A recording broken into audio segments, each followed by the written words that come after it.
Welcome to this Connect M3 Person in Focus podcast, recorded on the 3rd of February 2025. I'm David Charles, and my guest today is an extraordinary man with an extraordinary challenge ahead of him. My guest is Martin Weaver, a talented man in the kitchen, I gather, when it comes to his day job in kitchen design.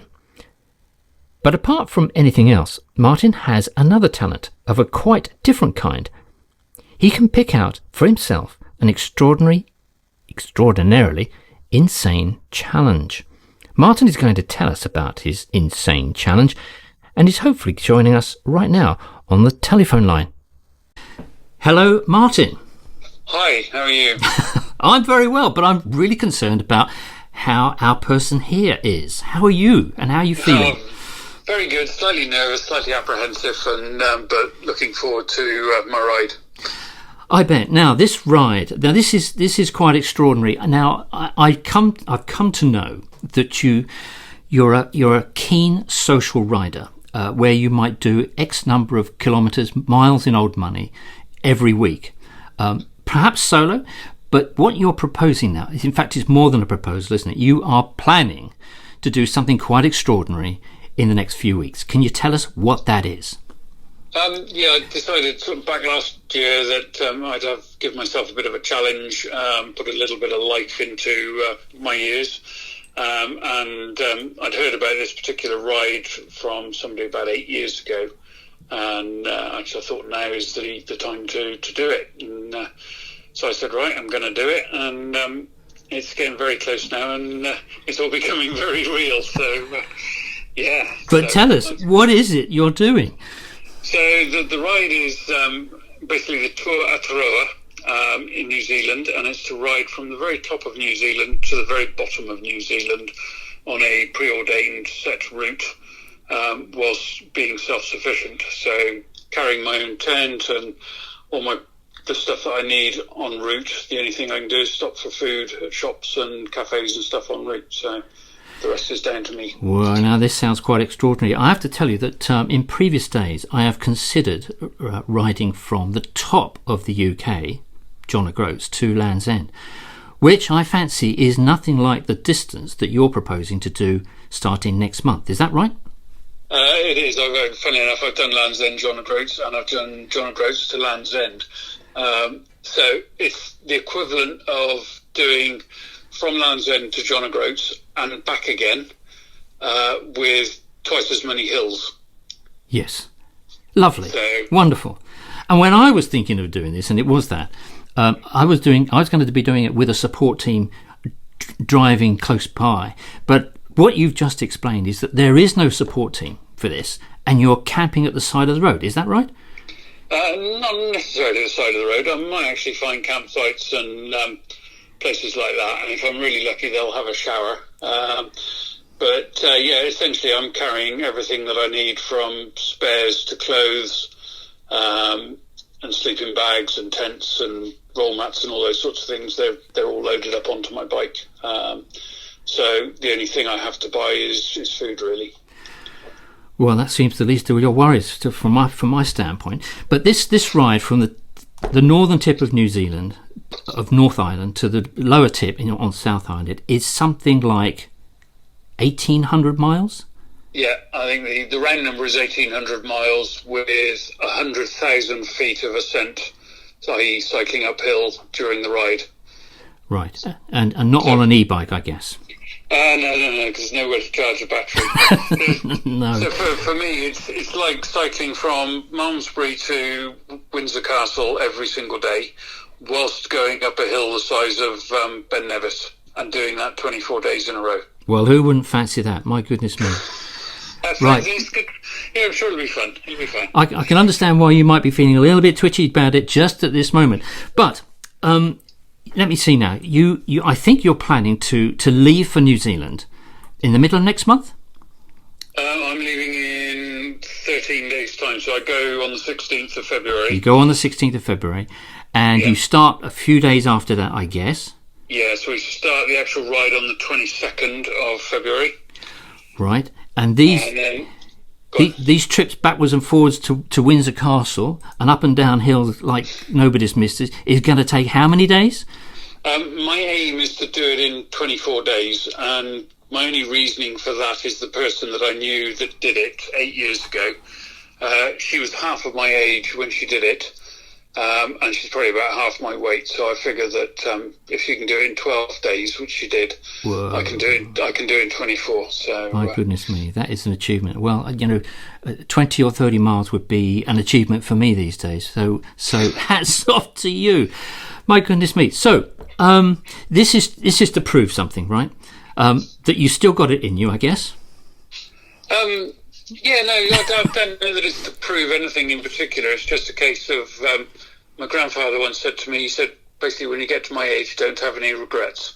So I'd rather get on and do it now before it's too late, if you know what I mean. Well, that was sound advice from your grandfather, I think you said. That's exactly what we should all do. But in terms of this ride, it's not just to prove a point or to yourself or anyone else, but you're actually doing it to help some young people. Can you tell us about that? So the first thing I did was decided I would set myself the challenge and do the ride, and then I've been a strong member of Cotswold Networking that started in Malmesbury 3 years ago, and we've got a really lovely little group of people that meet on a regular basis. And one of those, part of the Cotswold Networking, they give out one charity place in each of their groups, and Heels is our local charity that's got our charity place within the networking group. And I thought, well, it's a bit too good of an opportunity to not support them and raise some money for them.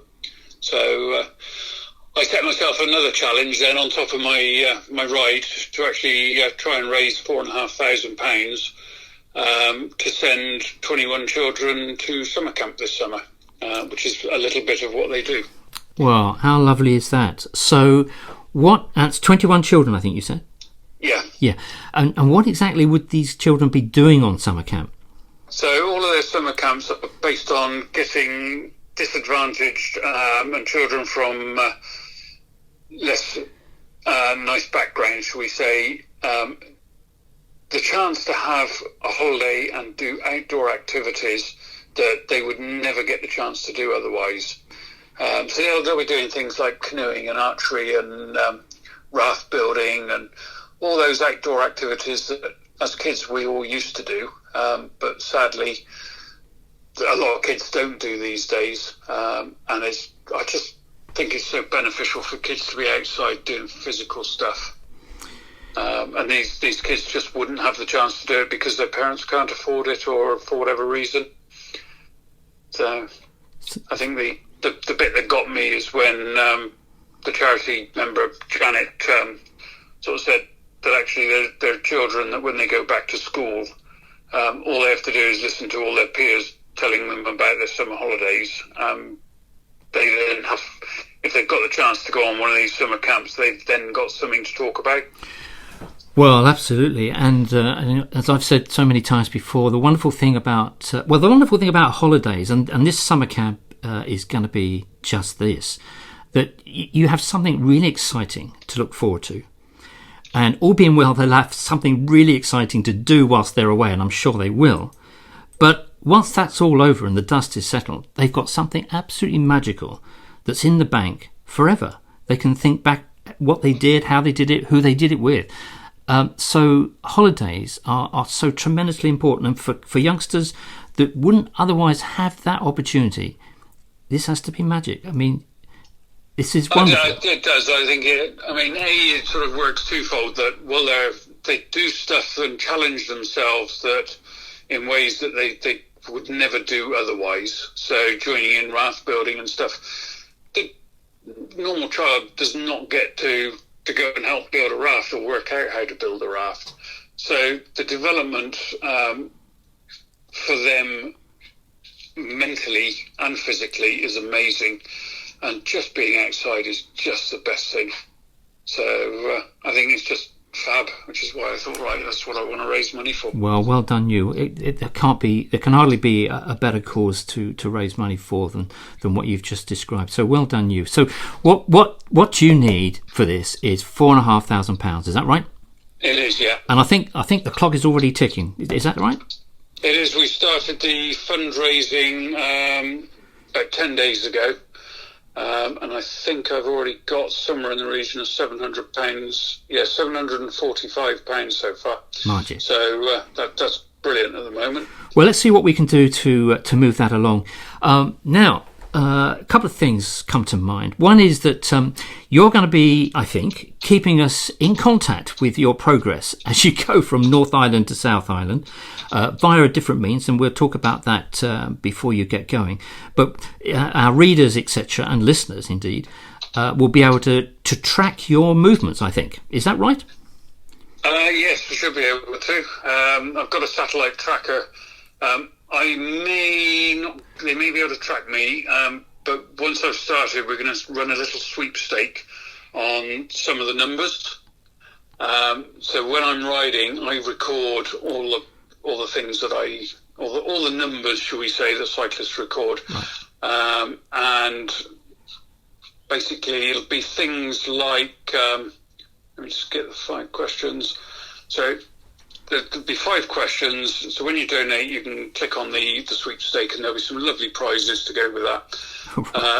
The 5 questions: how many kilometres will I cycle during the event? How many feet of elevation will I cycle up during the event? How many hours will I spend cycling? How many calories will I burn during the event? And what will be the total amount of kilometres that I travel, including flights, from the time I leave home till the time I return? And basically, people can put in their numbers that they think I'll do, and it's the nearest person to the actual number will win a prize. Sweep. We'll do the sweep. Fantastic. Yeah. How about that? Well, look, we'll put in the PDF version of this interview. We'll put the details for people to know where to donate this money to, and to participate in the sweepstake, of course. And for the geeks among us all, and you count me as one of those, I'll be following you as you track from north to south, and taking a look at Google Street View to see what the terrain is like down there. In between receiving, I think, maybe some videos and still images of your journey down. I will certainly be trying hard to remember to take photos and bits of video and stuff, and I'll put in some of the highs and some of the lows. I'll share those with Heels and yourselves and stuff on the route. Just so if anybody wants to follow me and see whether I'm loving it or hating it or whatever it may be, then they're very welcome to do that. It's going to be a mixture of all of those, I think, isn't it? And there will be times, yes. One of my cycling friends the other day put a comment on my Facebook post, and he said, "Yep, sometimes rule number 9 comes in," he said, "and you have to have a little talk with yourself." I like that. Well, we'd like to have a little talk with you, Martin, when you get back, and we'd like to hear all about the highs and lows, and at that point, how the old fundraising is going for these 21 children that are earmarked now to have this fantastic summer camp. Thanks to your effort. No, that'll be fine. I'll be very happy to do that. I think I'm going to be giving a talk to the Heels supporters when I get back as well. So I bet. So yeah, no, it should be good. And I can put some photos and a little montage together and summarise it, so we don't have to spend 24 days with me going over it again. Well, Martin, can I say first of all, thank you very much for joining us on this talk this afternoon. And can we at Connect wish you every success in your endeavour, and that you have a totally safe and enjoyable trip from North to South Island in the coming weeks, and I guess looking at the numbers, you're going to be back somewhere about the 3rd week of March? Well, I'm going to have a few days because I've got nieces and nephews that I'm going to visit while I'm over there once I've done my ride, so I'll fly back up to Palmerston North and pinch my sister's car and go and see them and say hello, and then I can fly back right at the end of March then. And have a bit of a holiday yourself. I think you're going to need one. You certainly will deserve one. Well, there we are. That it was Martin Weaver, an absolute star of the community around Malmesbury and Tetbury, where he's located. And as I said a moment ago, we're going to be hooking up with Martin again once he gets back and hearing a bit more about this epic journey and this fantastic fundraising effort that he's doing. So there we are. Thank you very much for listening, and we wish you good luck. Thank you very much. Thank you for listening to this Person in Focus today with my guest, Martin Weaver. What a giant member of the community Martin is for doing what he is doing. He is showing us all not only that people can do extraordinary things, but also, through his efforts, how he will be benefiting young people in a way that will have a truly lasting effect.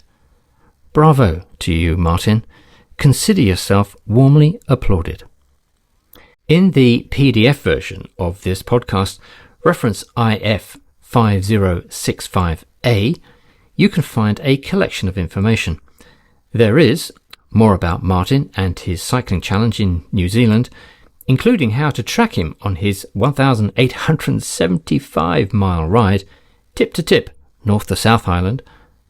More about Martin's local charity, Heals, which he's helping to support, and most importantly, details of how to contribute to Martin's fundraising campaign. Martin is aiming to raise £4,500, as you know now, for some disadvantaged children to take a very special break this coming summer. For further podcasts in our In Focus series, do check out the website. Additionally, you will find a whole lot more interesting articles and videos on a multitude of thought-provoking subjects. But for now, and from me, it's goodbye.